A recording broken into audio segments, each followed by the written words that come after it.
नमस्कार, मैं तृप्ति और आपका स्वागत है एक न्यूज़ 24 में। वैलेंटाइंस वीक यानी मोहब्बत का महीना चल रहा है और आज वैलेंटाइंस वीक का 5वां दिन है, जिसे प्रॉमिस डे के रूप में मनाया जा रहा है। राजनेताओं की प्रेम कहानी की चर्चा भी बिहार में होती है। बिहार के मुख्यमंत्री नीतीश कुमार की प्रेम की चर्चा भी सबके जुबां पर है और आज हम आपको किसी स्टार की नहीं बल्कि बिहार के मुख्यमंत्री नीतीश कुमार और मंजू देवी की लव स्टोरी के बारे में बताने जा रहे हैं।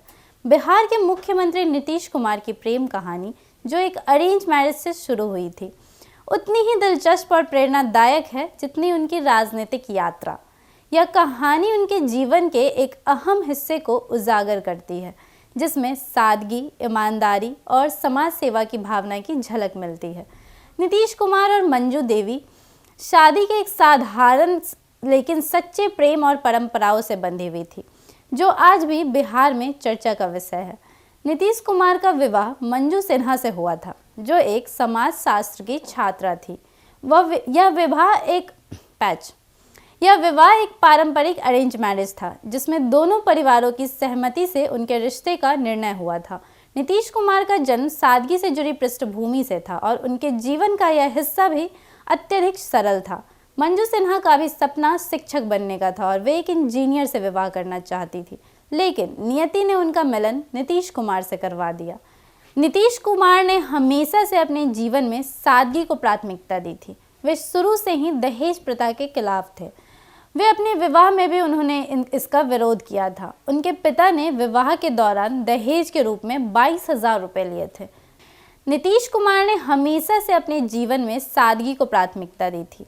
वे शुरू से ही दहेज प्रथा के खिलाफ थे और अपने विवाह में भी उन्होंने इसका विरोध किया था। उनके पिता ने विवाह के दौरान दहेज के रूप में 22,000 रुपये लिए थे, लेकिन जब नीतीश कुमार को इसका पता चला तो वे बेहद नाराज़ हुए और उनके पिता से पैसे लौटाने के लिए कहा। यह घटना उनके जीवन में उनके सिद्धांतों और सामाजिक मूल्यों के प्रति उनकी प्रतिबद्धता को दर्शाती है। मंजू सिन्हा और नीतीश कुमार का संबंध केवल व्यक्तिगत जीवन तक ही सीमित नहीं था, बल्कि उनकी सामाजिक सरोकारों से भी जुड़ा था।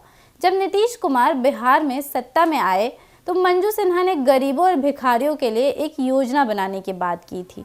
इसके परिणाम स्वरूप पटना में ऋण बसेरा और आश्रय स्थल जैसे कई सामाजिक कार्य शुरू किए गए, जिससे राजधानी पटना में भिखारियों की संख्या कम हो गई।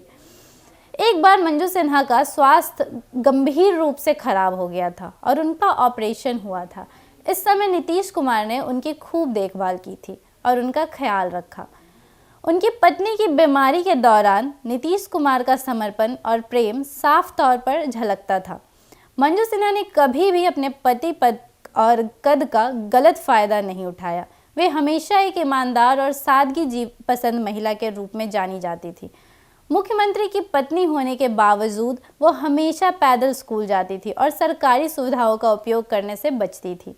नीतीश कुमार को यह बात बहुत पसंद थी, क्योंकि वे भी खुद सादगी और ईमानदारी को महत्व देते थे।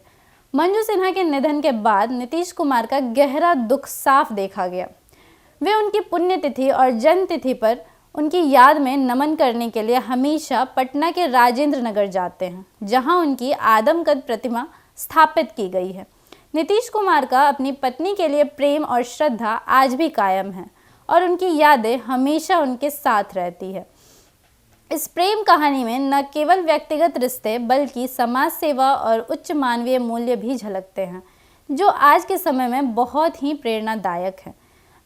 तो आप क्या जानते थे अपने मुख्यमंत्री की प्रेम कहानी के बारे में? और आपको ये कहानी कैसी लगी, हमें कमेंट सेक्शन में ज़रूर बताएं। धन्यवाद।